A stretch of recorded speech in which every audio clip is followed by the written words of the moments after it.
રાજકોટના રેલનગર વિસ્તારમાં આવેલ વોર્ડ નંબર 3ના ગુલમહોર સોસાયટીના લોકો ખરાબ રોડ રસ્તાને લીધે હેરાન પરેશાન થઈ રહ્યા છે। રાજકોટ મનપા અને રૂડા વિભાગ એકબીજા પર ખો આપી રહ્યું છે।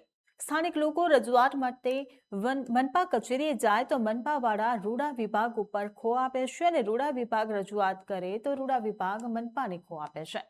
ગુલમહોર સોસાયટીના લોકો મુશ્કેલીમાં મુકાયા છે। ચોમાસા પહેલા રોડ સારો કરી આપવાની સ્થાનિક લોકોએ મીડિયા થકી તંત્રને અપીલ કરી છે। રોડ એટલા ખરાબ છે, આ ખોદભાંગ કરે છે અને રોડ બેસતા જાય છે।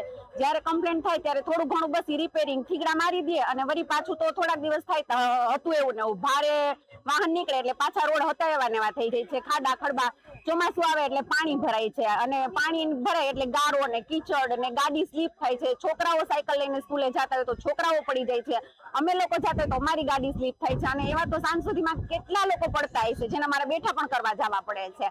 અને વળાંક છે તો વળાંકમાં તો બહુ એક તો ખાડા ખડબા છે એટલે આમથી આમ ગાડી તારવવી પડે છે। એમાં સામસામા વાહન થઈ જાય છે, સામેથી ટ્રક આવતા હોય, અમારે વિચારવું પડે કે અમારે ગાડી કાઢવી તો કાઢવી ક્યાંથી। અને રાત્રે તો એટલી તકલીફ પડે છે, એક તો ખાડા ખડબા વાળા રસ્તા છે પ્લસ લાઇટિંગ નથી। સાધુ વાસવાણી અમે અહીંયા રેવા આવ્યા એને 5 વર્ષ થયા અને આ રોડ બની ગયો છે ને એને 5 વર્ષ જેવું થઈ ગયું છે। તો 5 વર્ષમાં હજી સાધુ વાસવાણી કુંજ રોડ ઉપર લાઇટો નથી થઈ પૂરેપૂરી। અમુક એરિયામાં થઈ ગઈ છે અને અમુકમાં જ્યાં જેને લગતી છે ત્યાં લાઇટો કરાવી લીધી છે। અમારી બાજુ લાઇટ નથી, અહીંથી અમારે મારુતિ સુધી લાઇટ નથી। અમારે જવું હોય ને રાત્રે કે અમારા છોકરાઓને ક્યાંય એકલા મોકલવા હોય ને તો અમારે બીક રહે કે એકલાઓને રાત્રે લાઇટ વિનાના કેમ છો। વર્ષથી આ રોડની પરિસ્થિતિ આવીને આવી છે।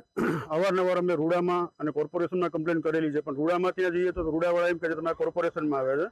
કોર્પોરેશનમાં કમ્પ્લેન કરીએ તો એ લોકો રૂડા ઉપર છોડે છે, જેથી કરીને આ રોડનું નિવારણ કોઈ આવતું નથી। 5 વર્ષમાં કેટલાય અકસ્માત થઈ ગયા છે, કેટલાય છોકરાઓ સાથે લેડીઝો અવરજવર કરતા હોય, વડીલો બધા અવરજવર કરતા હોય, લોકો બધાને એક્સિડન્ટ થયેલા છે, પડેલા છે। નથી આ રોડ ઉપર સ્પીડ બ્રેકર, નથી લાઇટ કે નથી રોડ સારા।